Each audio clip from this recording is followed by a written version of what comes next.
La isla que hoy conocemos como La Española, conocida también como Quisqueya por sus primeros habitantes, tiene una historia larguísima y fascinante que se remonta a miles de años antes de la llegada de los europeos.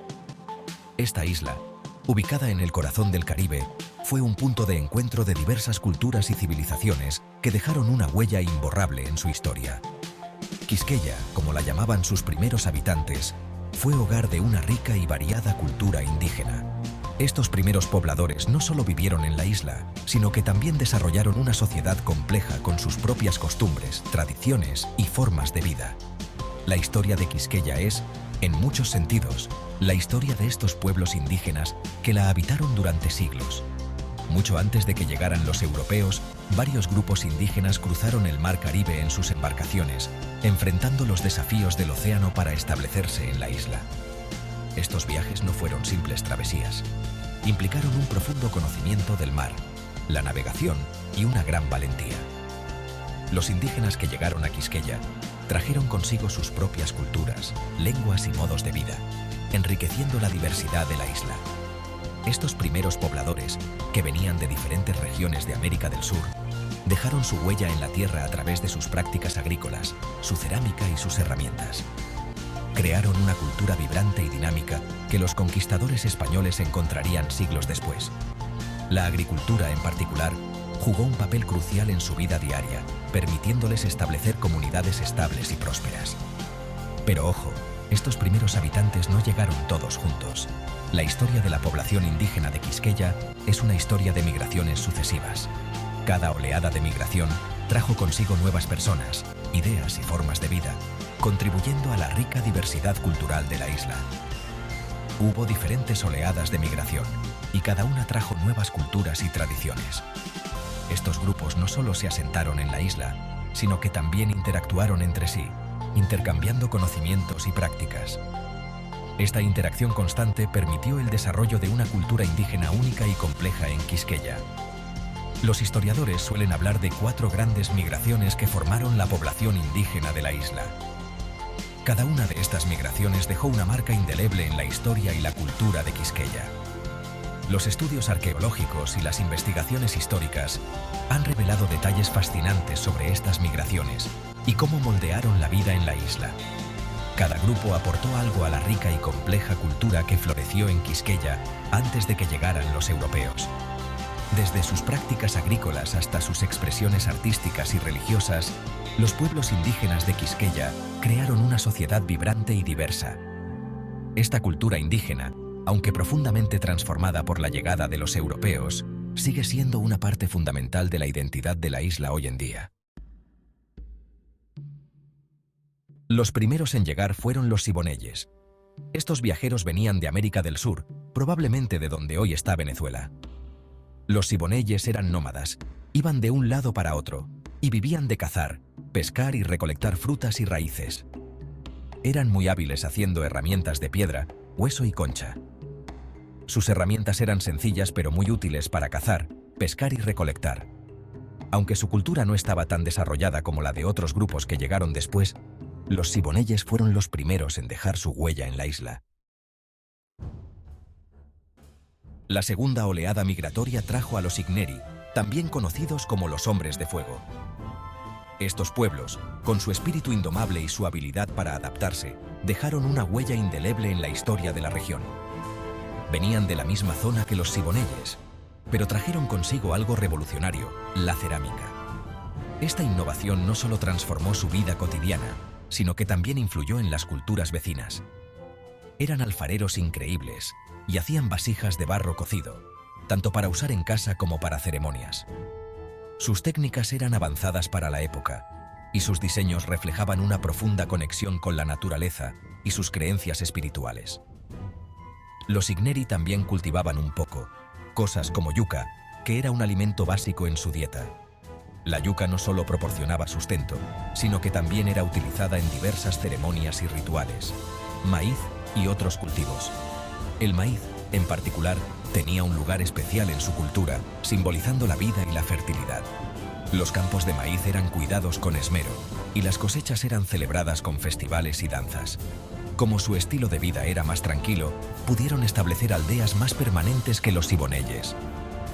Estas aldeas eran centros de actividad social y económica, donde se intercambiaban bienes y se compartían conocimientos. Aunque compartían algunas costumbres, los Igneri destacaban por su maestría con la cerámica y porque dependían más de la agricultura. Sus vasijas, decoradas con intrincados diseños geométricos, eran no solo funcionales, sino también obras de arte que contaban historias de su vida y creencias. La agricultura les permitió tener una fuente de alimento más estable, lo que a su vez les dio la oportunidad de desarrollar otras habilidades y artes.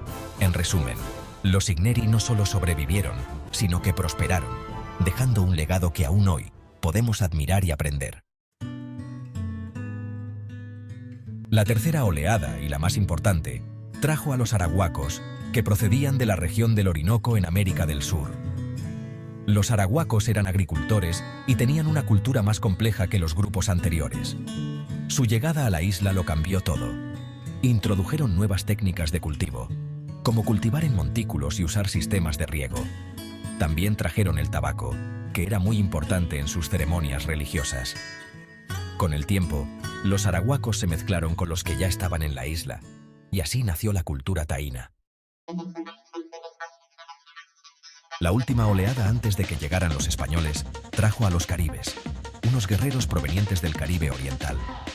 Los caribes eran conocidos por lo bien que navegaban y por lo feroces que eran en las batallas. Aunque no tuvieron tanta presencia en la isla como los arahuacos, sí que influyeron en la cultura taína. Se cree que por la influencia caribe, los taínos empezaron a darle más importancia a la guerra y a defenderse.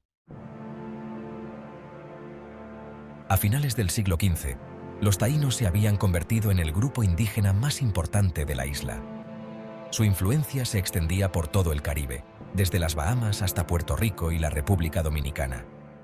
Habían integrado elementos culturales de los grupos anteriores, creando una sociedad compleja y avanzada. Su vida diaria estaba llena de actividades que reflejaban su rica herencia cultural. Los taínos se organizaban en cacicazgos, liderados por caciques que gobernaban un territorio. Estos caciques no solo eran líderes políticos, sino también figuras espirituales y sociales que guiaban a su gente en tiempos de paz y conflicto. Los taínos eran expertos agricultores, pescadores y artesanos. Cultivaban de todo: yuca, maíz, batata, ají, algodón y otros cultivos esenciales para su subsistencia. Su conocimiento de la tierra y las técnicas agrícolas avanzadas les permitían mantener una dieta equilibrada y saludable. Maíz, batata, ají, algodón. Estos cultivos no solo eran fundamentales para su alimentación, sino también para su economía y comercio con otros grupos indígenas. También eran unos cracks pescando y cazando, y usaban canoas para navegar por los ríos y el mar. Las canoas taínas, hechas de troncos de árboles, eran esenciales para el transporte y la pesca, permitiéndoles explorar y aprovechar los recursos acuáticos.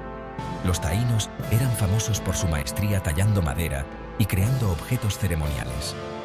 Sus artesanías no solo eran bellas, sino también cargadas de significado espiritual y cultural, reflejando sus creencias y tradiciones ancestrales. Los objetos ceremoniales, como los dúos y las figuras de cemies, eran utilizados en rituales y ceremonias importantes, consolidando la identidad y cohesión de la comunidad taína. La sociedad taína tenía una jerarquía. En la cima estaba el cacique, el líder político y religioso. Debajo del cacique estaban los nitaínos, la nobleza, que ocupaban puestos importantes en el gobierno y la religión. La mayoría de la población eran los naborias, la clase trabajadora, que se dedicaba a la agricultura, la pesca y la artesanía. Y en la base de la pirámide estaban los esclavos, normalmente prisioneros de guerra, que hacían los trabajos más duros. Los taínos eran politeístas, creían en muchos dioses y espíritus. Su dios principal era Yokahu Bagua Maorokoti, el dios del sol y la creación. También veneraban a Atabey, la diosa de la fertilidad y la luna. Los taínos expresaban sus creencias a través del arte, la música y la danza. Eran muy buenos escultores y creaban ídolos de madera, piedra y hueso llamados cemíes, que representaban a sus dioses y espíritus. La música y el baile eran muy importantes en las ceremonias religiosas y en las fiestas. La llegada de los españoles a finales del siglo XV cambió la historia de los taínos para siempre. La conquista española, la esclavitud y las enfermedades europeas acabaron con gran parte de la población indígena. Aunque la cultura taína quedó devastada por la colonización, su legado sigue vivo en la lengua, la comida, la música y las tradiciones del pueblo dominicano. Los habitantes de la isla la llamaban Quisqueya antes del contacto europeo. Descendían de los arahuacos, en concreto de los igneris, que llegaron desde las regiones de Saladero y Barrancas en la actual Venezuela. Imagínate cruzar las aguas del Caribe en canoas y crear comunidades prósperas con estructuras sociales complejas. Los taínos dominaban la agricultura, cultivando yuca y batata. También elaboraban una cerámica muy trabajada y tejían el algodón para crear hermosas prendas de vestir. Su sociedad estaba llena de tradiciones, desde danzas ceremoniales llamadas areitos, hasta una profunda conexión espiritual con la naturaleza. El legado taíno sigue presente en la cultura dominicana actual, en los nombres de lugares, en la comida e incluso en algunas palabras que utilizamos. Así que la próxima vez que pienses en la República Dominicana, recuerda a los taínos y su increíble contribución a su historia. Gracias por ver.